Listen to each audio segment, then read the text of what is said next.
You know, if you are talking to people about salvation, for example, they tell you, you mean the 5-point-something billion people who are not Christians will go to hell?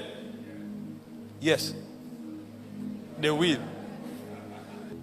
The Bible said concerning Noah, it said because of Noah alone, his whole generation was judged. It was one man against a generation. And God was not moved that the crowd against one man, he would rather go with the crowd. No, it was not a factor. It was about the government that flowed from his spirit. And so even though Noah was one man against a generation, God stood with Noah and the whole earth was wiped away. That's how rigid a kingdom operates. If 8 family was spared and the whole world perished, the God that did it before can do it again. You know, people don't know kingdom. The power of a king is tied to his alignment to his own word. And so a king can banish his own son. He will go home and weep. But his word will stand. That's how kingdoms operate. The king himself is under the law. I'm using the word kingdom so you understand the severity, the rigidness of its operation. This is not a political setting where you vote things in or out. This is not a democratic setting where majority carries the vote. This is a government that is regulated by a monarch. And because it's regulated by a monarch, your opinion, if in disalignment, does not count. It is not a democracy. It's not based on popular opinion. It's based on the will of the king. And so you must understand what the king wants, align with it for you to make progress. If you know it, you will discover there's no bias. I was doing a series recently on marriage. And I said the husband and the wife are not friends. They can build friendship, but they are not friends. Friendship exists between husband and wife, but they are not friends. The husband is the Lord. That is kingdom. You know, if you bring it to contemporary society, they can't understand it. But the scripture did not say the husband is his wife's friend.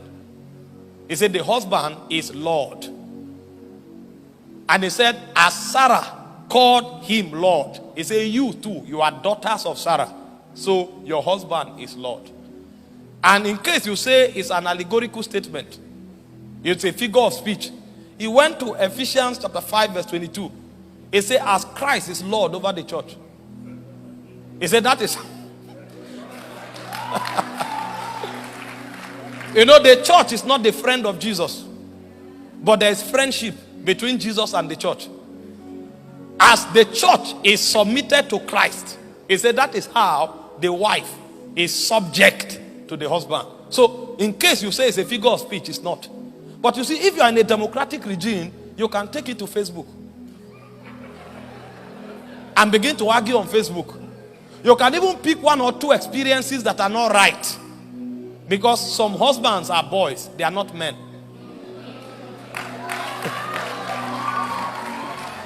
And so because a boy maltreated his wife, you can use that boy as your justification. And say this boy killed his wife, this boy oppressed his wife. Even if 90% of husbands who unfortunately are boys maltreat their wives, it doesn't change the law. It's called kingdom. And we are in light. We are not trained by the American government or their philosophy. We are not trained by the civilization of England. We are trained by Zion. And so even if they change the constitution in America, the Bible cannot be changed. It says heaven and earth will pass away. Not one jot or tittle of scriptures can change. And so no matter how they redefine it, the husband is Lord. As Christ is Lord over the church. And then when it came to the husband, he said love your wife. But he said love is not a feeling. In case you assume that it's how you feel towards her, I'm not talking feeling. He said the love in this context is self-denial. He said as Christ died for the church, He said that is how you will die for your wife. That means the husband that looks as if he has authority is actually the weaker vessel in the marriage. You wait.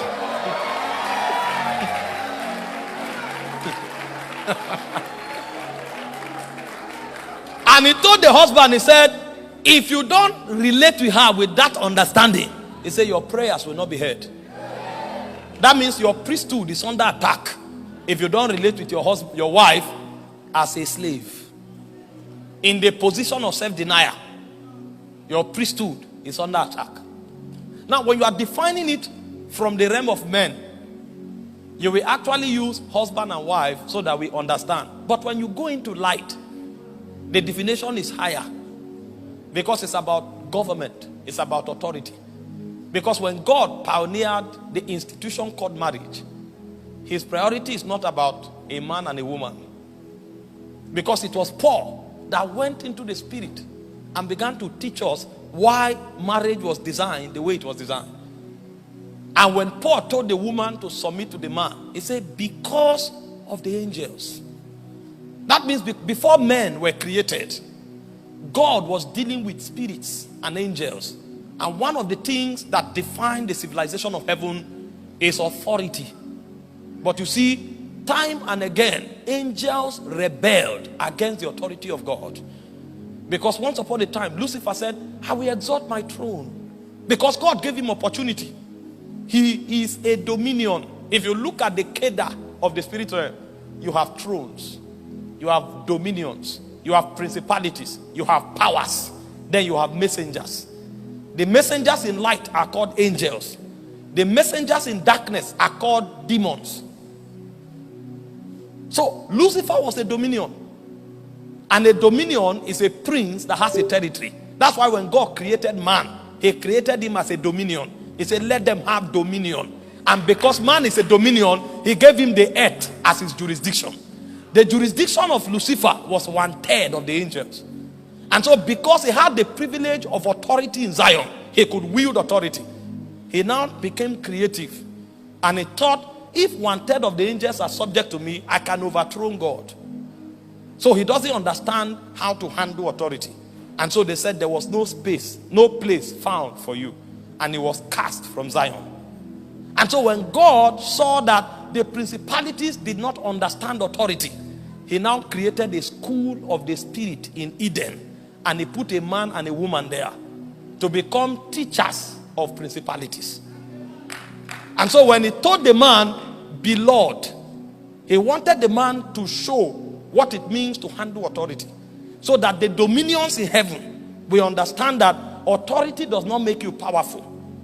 Authority actually brings you under government. Because the only way you can wield authority is through self-denial. If you think of yourself, you can't handle authority. And so the husband is actually a teacher in the spirit that trains spirit on how to exercise authority. And that exercise is through self-denial. But when the man couldn't do it, Jesus had to come and marry the church. So he taught princes how to wield authority by dying for the church.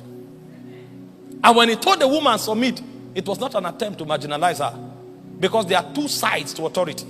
There is the side of exercise and there's a side of submission. So he gave the man the side of exercising and he gave the woman the side of submission.